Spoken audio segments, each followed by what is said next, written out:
Huge game coming up this weekend, isn't it, in the Premier League? It's live for you on Sky Sports. It's from Old Trafford and it is Manchester United against Tottenham. Danny Higginbottom is here to talk to us about the tactical nuances of this game. We think about a game like this and we think about the big stars, the Zlatans and the Harry Kanes, but it's two unsung heroes that you think could be key for this. And if we have a look at the lineups, a former Tottenham man who could be pivotal for Manchester United. Yeah, I think so, and I don't think it's been any surprise with Michael Carrick coming into the team. You know, the results have been better. They've looked a lot better. Ibrahimovic has got support.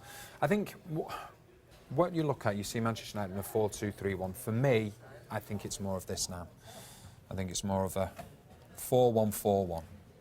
And this is because Michael Carrick's come into the team. Now, what we found earlier on in the season, Ibrahimovic, obviously playing up front, and whoever it was, Mkhitaryan obviously wasn't there at the time, then Herrera was probably sitting a little bit, Pogba and Martial or whoever was on the left-hand side. And it's these three really that want to concentrate on with Ibrahimovic.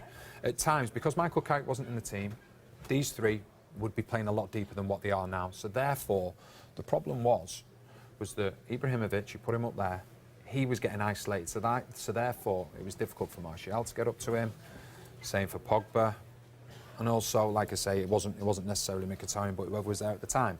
Now, the difference is now, if you look at them, and like I say, we go back to how Manchester United, I believe that they line up, which is more of a 4-1-4-1, which is with Pogba, bring him over here, bring Herrera in there, and you put Michael Carrick there. What's happening now is we're seeing Ibrahimovic, who I believe is probably one, if not the best, centre-forward in the Premier League with his back to goal. What he's doing, he's able to come that little bit deeper now, and he's getting support quickly. Because they've got the insurance of Michael Carrick being there, it means that the likes of Martial, Herrera, Pogba, and Mkhitaryan, they're actually able to get in advance now. They're getting in advance of Ibrahimovic. And the front five, Ibrahimovic is a lot of the time finding himself the furthest back, the deepest of them. So what he's able to do is he's able to get the ball, and he's able to do one or two things. The two centre-backs then have a real problem. What do? Do they go in there with him? Because if they go in there with him, they leave a huge space behind. Or if they don't and they hold the position, Ibrahimovic is then able to get the ball and turn and put the passes through for the players that are now getting beyond him. And that's a real difference for Manchester United now. And don't get me wrong, you know, they're still not scoring enough goals, but they are creating the chances. And for me, Michael Carrick, like I say, he's been key in this, enabling the midfield four to get up and not just support Ibrahimovic, but get beyond him. And now if we have a look at Tottenham and how they're lining up, the full-backs are key for them. I don't think there's any question about it. Last season and this season, they were so important for them, because what happens is, if we push Kane higher up the pitch, and we push Eriksen, push Dele Alli, and we push Son up. The three that play behind Harry Kane, they more often than not play now, and the interchange between the four of them. What that means is that the full-backs, they're the ones going forward, they're the ones that have to give you the width, and they do it very well. So what you find now is that the spaces in these areas where the full-backs, for Tottenham, they love to get into it.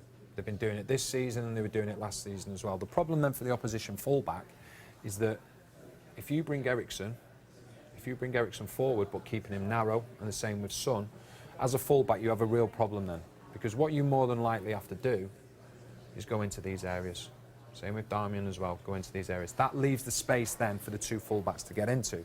Now the reason that Wanyama is so key in this, we push Dembele up a bit as well. Why he's so key is because the fear now within the Premier League, I think with football in general now, is to be counter-attacked. And most teams look to get behind opposition full-backs. So with Rose and Walker, people would suggest there's a lot of space in behind them. But because Vertonghen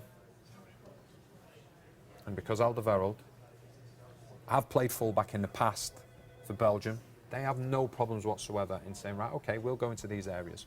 We don't mind going into these areas, because a lot of centre-backs, they don't want to go outside the width of the 18-yard box. But they know they can do that because in Wanyama, they've got a player that will just go, OK, I can sit here as well.